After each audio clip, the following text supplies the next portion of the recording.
વર્તમાન પરિસ્થિતિમાં સમગ્ર દેશમાં અને રાજ્યમાં ગેસના બોટલોની અછત સર્જાઈ રહી છે ને ત્યારે બોટાદ જિલ્લાના રાણપુરમાં ગેસ એજન્સીને ત્યાં ગ્રાહકોની લાંબી લાઈનો લાગી છે। ગેસની બોટલો લેવા માટે લોકોની ભારે ભીડ થતાં પોલીસ બંદોબસ્ત ગોઠવવામાં આવ્યો છે। છેલ્લા 5 દિવસથી ગેસની બોટલોની ગાડી નહીં આવી હોવાથી ગેસ એજન્સી બહાર ગેસની બોટલો લેવા માટે ગ્રાહકોની લાંબી લાઈનો લાગી છે। ગેસની બોટલો હવે નહીં મળી શકે તેવી વહેતી થયેલ વાતોને લઈ લોકો ગેસ એજન્સીની બહાર બોટલ લેવા માટે કલાકો સુધી લાઈનમાં ઉભા રહ્યા હતા। રાણપુરની નોમાન ઇન્ડિયન ગેસ એજન્સીના સંચાલકે ગ્રાહકોને અપીલ કરી છે, આશ્વાસન આપ્યું છે કે તમામ ગ્રાહકોને ગેસની બોટલ મળી રહેશે અને ગ્રાહકોએ ધીરજ રાખવાની જરૂર છે।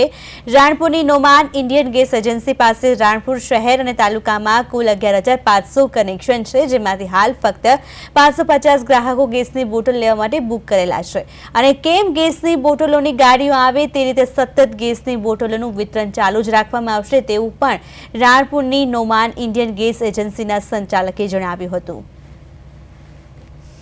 અહીંયા ગેસની બોટલ જેમ વારા પ્રમાણે આવે એમ આપે છે અને 2-4 દિવસમાં લગભગ બધાને મળી જશે। જેમ ગાડીઓ આવતી જાય મળતી જાય છે બોટલ તો હમણાં નોંધાવી 4-5 દી થયા છે, તારથી નથી મળતી, હવે મળવા માંડશે। રાણપુર ગેસ એજન્સીમાં અત્યારે એક ગાડી આવેલી છે 300 બોટલની અને બીજી આવકમાં છે। મારે કસ્ટમરને એટલું જ કહેવાનું છે કે અત્યારે કોઈની ખોટી વાતમાં આવવું નહીં અને કોઈ અફવામાં આવવું નહીં। ઉપર હાલ યુદ્ધના લીધે બોટલની શોર્ટેજ છે ઉપર કંપનીમાં, એટલે આ લાઈનને એવું બધું થાય છે। બાકી રેગ્યુલર બોટલ બધાને મળી જ રહેશે। જેને બુકિંગ થતું હોય તેને ઘરે જ તે મળી જશે બોટલ। બાકી બધાને અહીંયાથી આવીને લઈ જવી અમારી પાસેથી।